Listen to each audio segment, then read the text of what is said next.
दोस्तों, शादी विवाह एक ऐसा बंधन है जिसमें दो अनजान लोगों को बांधा जाता है कि दोनों लोग एक साथ अपनी पूरी ज़िंदगी साथ साथ बिताएं। लेकिन कभी कभी ऐसा होता है कि वे दोनों लोग एक दूसरे के भावनाओं को समझे बिना गलत निर्णय उठा लेते हैं और उन लोगों के विचारों के जो मतभेद होते हैं एक दिन मनभेद में बदल जाते हैं और आखिर में जो निर्णय आता है वो तलाक में बदल जाता है। लेकिन दोस्तों, ऐसे बहुत ही कम ही केस मिलते हैं कि जो कि तलाक होने के बाद भी एक दूसरे से मिल पाते हैं। लेकिन आज की जो कहानी मैं बताने जा रहा हूँ उस कहानी में भी कुछ ऐसा ही होता है। एक लड़का होता है जिसकी शादी हो जाती है, लेकिन शादी के महज साल भर के अंदर ही किसी कारण से उसके पत्नी से उसका मतभेद उत्पन्न हो जाता है और आए दिन झगड़ा उत्पन्न होने लगता है। दोनों में बराबर झगड़ा होने लगता है, जिससे आखिर में वे दोनों तलाक ले लेते हैं।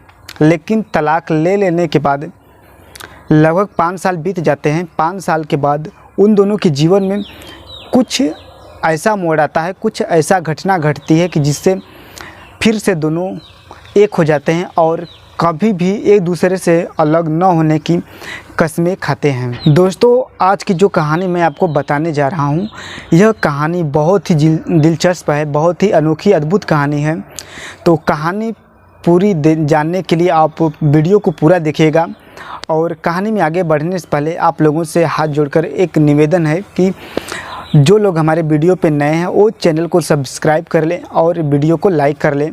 और साथ ही यह भी कहना चाहूँगा कि अगर मुझसे यह कहानी बताने में कोई गलती होती है, कोई त्रुटि होती है तो आप मुझे अपना छोटा भाई समझकर ज़रूर माफ़ कर दीजिएगा। दरअसल आज की जो कहानी मैं आपको बताने जा रहा हूँ यह कहानी उत्तर प्रदेश राज्य के एक सिटी लगता है कौशाम्बी। यह कहानी उसी कौशाम्बी की होती है। दोस्तों, इसी कौशाम्बी के रहने वाले होते हैं विनय जायसवाल, जिनकी शादी सन 2012 में बिहार राज्य की रहने वाली पूजा से हो जाती है। जब पूजा शादी करके विनय के घर आती है, कुछ दिन तो दोनों बड़े ही हंसी खुशी के साथ दिन बिताते हैं। लेकिन कुछ महीने बीत जाने के बाद दोनों में आपसी मतभेद उत्पन्न हो जाते हैं। यह मतभेद इतनी ज़्यादा बढ़ जाते हैं कि आए दिन उन दोनों में लगातार लड़ाई झगड़े होते रहते थे। आखिर में होता है कि तलाक की नौबत आ जाती है और जो पूजा होती है वह तलाक लेने के लिए कोर्ट में केस कर देती है। उसके बाद दोस्तों, कोर्ट में तलाक का कुछ दिन केस चलता है। आखिर में जो होता है कि उन दोनों का तलाक हो जाता है। 7 जन्मों तक चलने वाला रिश्ता आखिर में एक ही जन्म में टूट जाता है। और जो विनय होता है वह पूजा से अलग होकर एक स्टील कंपनी, प्राइवेट कंपनी होती है, उसमें जॉब करने लगता है। और इधर पूजा भी एक प्राइवेट स्कूल होती है उसमें पढ़ाने लगती है। धीरे धीरे तलाक के 5 वर्ष बीत जाते हैं। एक दिन जो विनय जायसवाल होता है उसको कार्य करते वक्त अचानक हार्ट अटैक आ जाती है।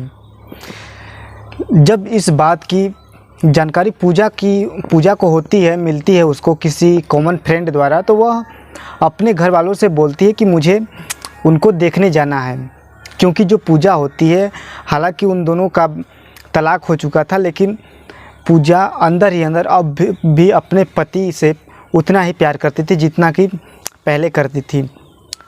तब वह अपने जब घर वालों को यह बात बताती तो उसके घर वाले उसको समझाते हैं कि देखो, जब तुम्हारा पति था तब तो ठीक था, लेकिन अब तुम दोनों का तलाक हो गया है, इसलिए तुम्हारा वहाँ पर जाना ठीक नहीं होगा। उसके बाद परिवार वालों को लाख मना करने के बाद भी जो पूजा होती है वह अपने पति को देखने के लिए बिहार से ट्रेन पकड़कर सीधे जाती है कौशाम्बी, जहाँ उसका पति विनय जायसवाल भर्ती होता है। वहाँ पर जाती है तो वह 5 साल बाद अपने पति से मिलने के बाद काफ़ी रोने लगती है। उसे लिपट कर खूब रोती है और वो कहती है कि इन बीते 5 सालों में ऐसा कोई दिन नहीं गुजरा होगा जिस दिन मैंने आपको याद न किया हो। आपके बिना मैंने रात कैसे गुजारी वो तो मैं खुद ही जानती हूँ। विनय जायसवाल भी उसको बताता है कि वह अपने किए धरे पे बहुत शर्मिंदा है, लेकिन तलाक के बाद ऐसी कोई रात नहीं जिस दिन वह अपनी पत्नी को याद न किया हो।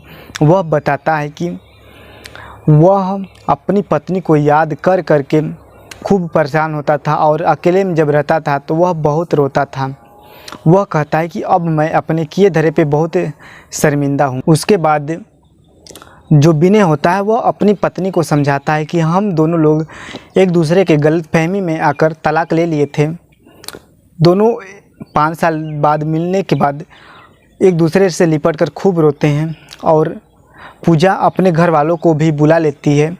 और जैसे ही विनय उस हॉस्पिटल से छुट्टी लेता है तो बगल में ही एक मंदिर होता है, वहाँ पर जाकर वे दोनों लोग 5 साल बाद फिर से एक दोनों से शादी रचाते हैं। और शादी रचाने के बाद जो पूजा होती है वहीं से वह अपने पति के साथ यानी विनय के साथ अपने ससुराल चली जाती है। दोस्तों, एक कहावत है कि सुबह का भूला अगर शाम को वापस आ जाए तो उसे भूला नहीं कहते हैं। यह कहावत इस कहानी में बहुत सटीक ही बैठता है, क्योंकि जो पूजा थी वह तलाक के 5 साल बाद वापस अपने पति के पास आ जाती है। उसके बाद वे लोग खुशी खुशी से अपनी ज़िंदगी की